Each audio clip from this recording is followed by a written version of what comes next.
আসসালামু আলাইকুম ভিউয়ার্স, কেমন আছেন সবাই? আবারও চলে এসেছি তালের ভাপা পিঠার রেসিপি নিয়ে। রেসিপিটি দেখার জন্য আমার পাশে থাকবেন। প্রথমে একটা মিক্সিং বলে 1 কাপ তালের রস নিয়েছি।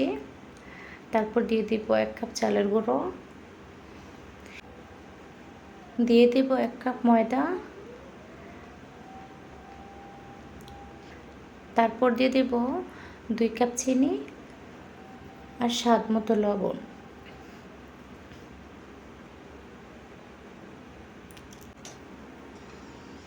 তারপর একটা হ্যান্ড উইচ দিয়ে ভালো করে মিক্স করে নেব।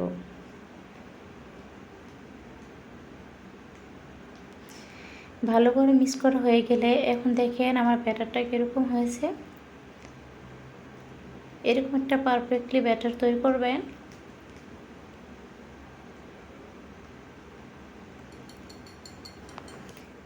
এখন একটা স্টিলের প্লেট নিয়ে সামান্য একটু তেল দিয়ে ব্রাশ করে নেব।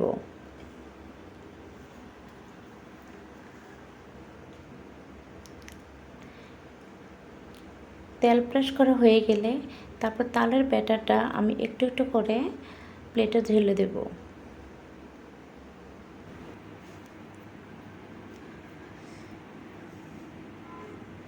পুরোটা ব্যাটার আমি প্লেটে ঢেলে নেব।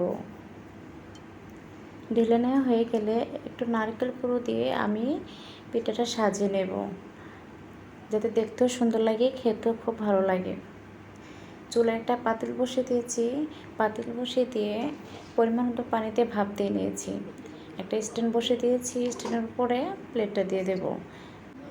ঢাকনা দিয়ে ঢেকে 10 মিনিট ভাপ দিয়ে নেব। 10 মিনিট পর নামিয়ে নিয়েছি। দেখেন পিঠাটা আমি একটা ছুরি দিয়ে ছাদ থেকে খুলে নিচ্ছি। দেখেন পিঠাটা দেখতে কত সুন্দর হয়েছে, পুরোপুরি দেখতে কেকের মতো হয়েছে। আপনারা যারা পিঠাটা খেতে ভালোবাসেন অবশ্যই বাসায় ট্রাই করবেন। যারা এখনও আমার চ্যানেলটি সাবস্ক্রাইব করেননি, সাবস্ক্রাইব করে আমার পাশে থাকবেন। আল্লাহ হাফেজ।